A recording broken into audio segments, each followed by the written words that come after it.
কাওয়া কাদেরের ক্ষমতার খায়েশ শীর্ষক উপসম্পাদকীয়টি লিখেছেন রাজনৈতিক বিশ্লেষক এবং জাহাঙ্গীরনগর বিশ্ববিদ্যালয়ের সাবেক অধ্যাপক আব্দুল লতিফ মাসুম।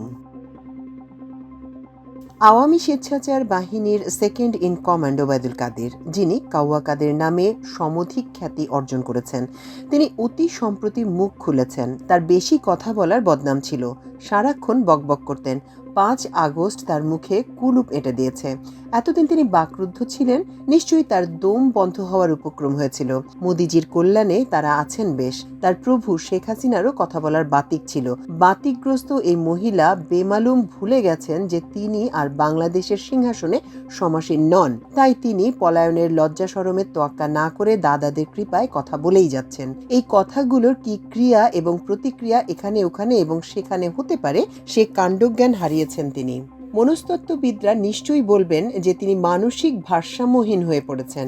এখানে অনেক আগেই হাইকোর্ট বলেছিল তিনি রং হেডেড। রাষ্ট্রবিজ্ঞান এ ধরনের নেতৃত্বকে বিকারগ্রস্ত ব্যক্তিতন্ত্র বলে চিহ্নিত করে থাকে। গ্রাম দেশে বলে রতনে রতন চিনে, যেমনটা সঙ্গে মেলে তেমনটা। তাই আওয়ামী লীগের বাঘা বাঘা নেতাদের গাধা গাধা বানিয়ে ওবায়দুল কাদেরের মতো একান্ত অনুগত ভৃত্য পছন্দ করেছেন।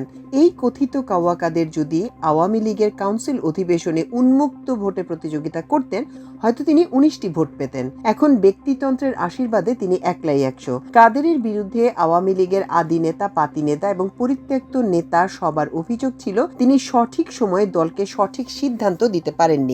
আরও অভিযোগ তৃণমূলের নেতাকর্মীদের পাত্তা দেননি, সংগঠনকে অকার্যকর করেছেন। অবশ্য যে দল বা সংগঠনের নেতা নেত্রীদের আশীর্বাদ অথবা অভিশাপে চলে সবকিছু, সেখানে নেতাকর্মীদের মূল্যায়ন না হওয়ারই কথা। প্রতিটি পর্যায়ে ব্যক্তির প্রাধান্য ব্যক্তিতন্ত্র ডেকে আনে। আওয়ামী ইউনিয়ন পরিষদের নির্বাচনের পর দেখা যায় যে চেয়ারম্যানের ছেলে চেয়ারম্যান, মেম্বারের ছেলে মেম্বার হয়েছেন। এটি শীর্ষ পর্যায় থেকে উৎসারিত এবং তৃণমূল পর্যায় পর্যন্ত প্রসারিত। গত 23শে মে ভারতীয় গণমাধ্যম দ্য ওয়ালের এক্সিকিউটিভ এডিটর অমল সরকারকে ওবায়দুল কাদের এক সাক্ষাৎকার দেন। এই সাক্ষাৎকারে ক্ষমতায় ফিরে আসার খায়েশ আছে, আস্ফালন আছে, মিথ্যাচার আছে, আজগুবি কথাবার্তা আছে, কিন্তু নেই বাংলাদেশের কোটি কোটি মানুষের প্রতি মমত্ব। 24-এর বিপ্লবের আগে বাংলাদেশে যে অভূতপূর্ব রক্তক্ষরণ তারা করেছেন, তার জন্য কোনো অনুশোচনা নেই। বরং ভিন্ন ভিন্ন বয়ানে মানুষের স্বতঃস্ফূর্ত আন্দোলনকে অস্বীকার করার ধৃষ্টতা রয়েছে। ষড়যন্ত্র তত্ত্ব দ্বারা নিজেদের ষড়যন্ত্রের ইতিহাসকে অস্বীকার করার প্রবণতা রয়েছে। আরো মজার বিষয়, পুরো পাশ্চাত্যকে ব্ল্যাকমেইল করার জন্য মৌলবাদের লেবাস দিয়ে সবকিছুর জন্য জামাত এবং জাতীয়তাবাদী শক্তিকে দায়ী করার দুষ্টু বুদ্ধি রয়েছে। স্মরণ করা যেতে পারে 24-এর গণবিপ্লবের প্রাক্কালে সমগ্র আন্দোলনকে মৌলবাদী শক্তির উত্থান বলে বিভ্রান্ত করার প্রমাণ রয়েছে। তখন জামাত শিবিরকে নিষিদ্ধ করা হয়, অথচ গণ অভ্যুত্থানে ছিল গণ অংশগ্রহণ। ডান বাম সব মত ও পথের মানুষ বিপ্লবকে সফল করেছে। এত রক্তপাত, এত মানুষের আহাজারির মধ্যেও তার ক্ষমতা লাভের খায়েশ এতটুকু হ্রাস পায়নি। ওই সাক্ষাৎকারে তিনি বলেন, আমি বাংলাদেশেই ছিলাম 3 মাসের মতো।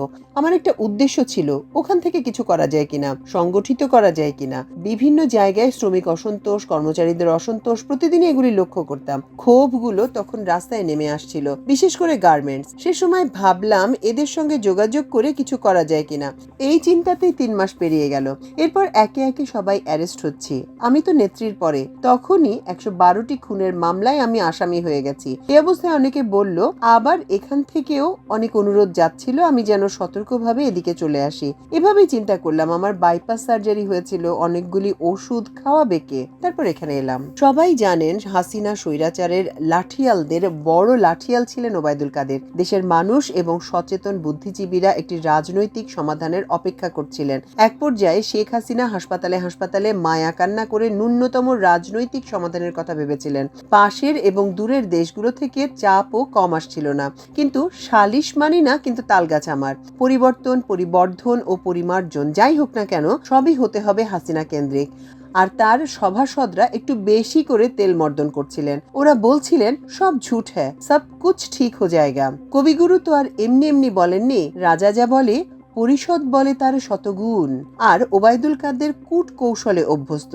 তিনি কইয়ের তেলে কই ভাজার বুদ্ধি নিলেন, ছাত্রদের দ্বারা ছাত্রদের মোকাবেলার সিদ্ধান্ত নিলেন, প্রকাশ্যেই বললেন ওদের মোকাবেলার জন্য ছাত্রলীগই যথেষ্ট। আর ছাত্রলীগের সোনার ছেলেরা ভবিষ্যতে সোনার মেডেল পাওয়ার জন্য বিবেকহীনভাবে নৃশংসভাবে সাথীদের বন্ধুদের রক্ত নেয়ার জন্য সর্বাত্মক তৎপরতা শুরু করলো। এখন অবশ্য কাওয়া কাদের সবকিছু অস্বীকার করছেন। দ্য ওয়ালের সাক্ষাৎকারে তিনি বলেন, আমি কখনো বলিনি যে ছাত্রলীগকে অভ্যুত্থান থামানোর জন্য। সেটা লন্ডন থেকে আমাদের এক ব্যারিস্টার নিঝুম মজুমদার ইউটিউবে কথা বলেন। ও তখনকার ভিডিও নিয়ে সেটা প্রচার করেছে মাস তিনেক আগে। সেখানে ছাত্রলীগের নামই ছিল না।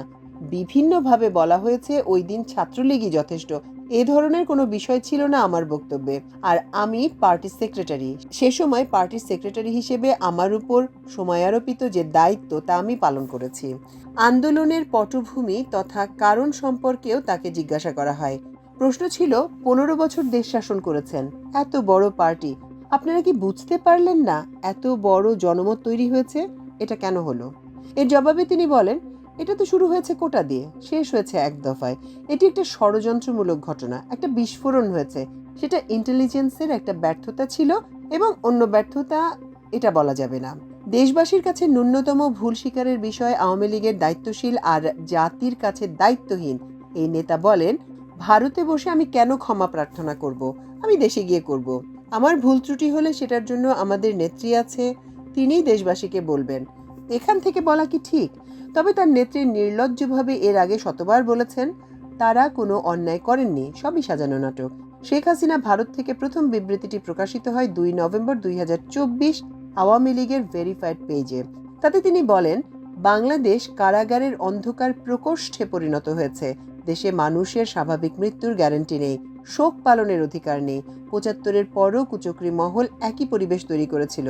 আজ প্রশ্ন জাগে, মুক্তিযোদ্ধারা কি এই বাংলাদেশ চেয়েছিলেন? 3 নভেম্বর জেল হত্যা দিবস উপলক্ষে দেওয়া এক বিবৃতিতে তিনি এসব কথা বলেন। এরপরও একই ধরনের অনেক বিবৃতি দিয়ে চলেছেন তিনি। এসব বিবৃতির ভাষায় তার নিজের অন্যায় অপকর্ম ও অত্যাচারের কোনো স্বীকৃতি নেই, কোনো অনুতাপ অনুশোচনা নেই।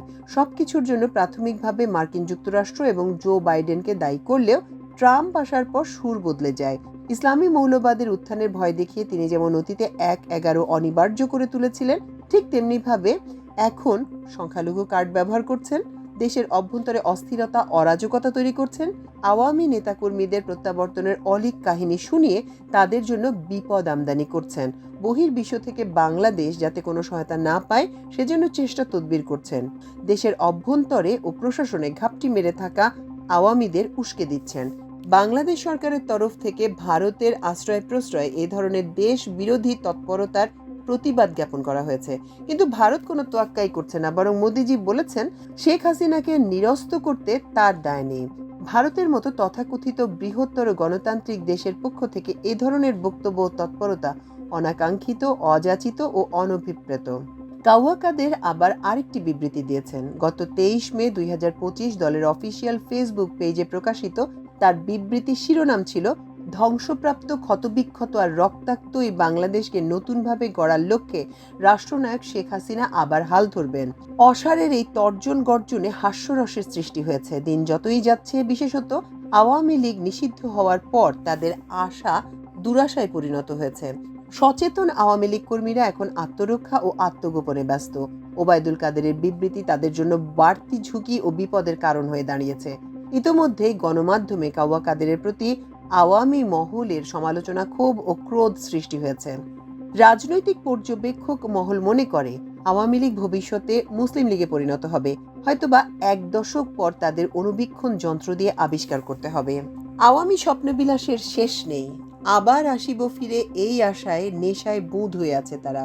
তবে তারা মানুষ হিসেবে ফিরে আসতে পারবে কিনা তা সন্দেহের বিষয়। জীবনানন্দ আশা করেছিলেন আবার আসিব ফিরে ধানসিঁড়িটির তীরে এই বাংলায়, হয়তো মানুষ নয়, হয়তো বা শঙ্খচিল শালিকের বেশে। তারা হয়তো ফিরে আসবে এই বাংলায় শকুন অথবা হায়নার বেশে।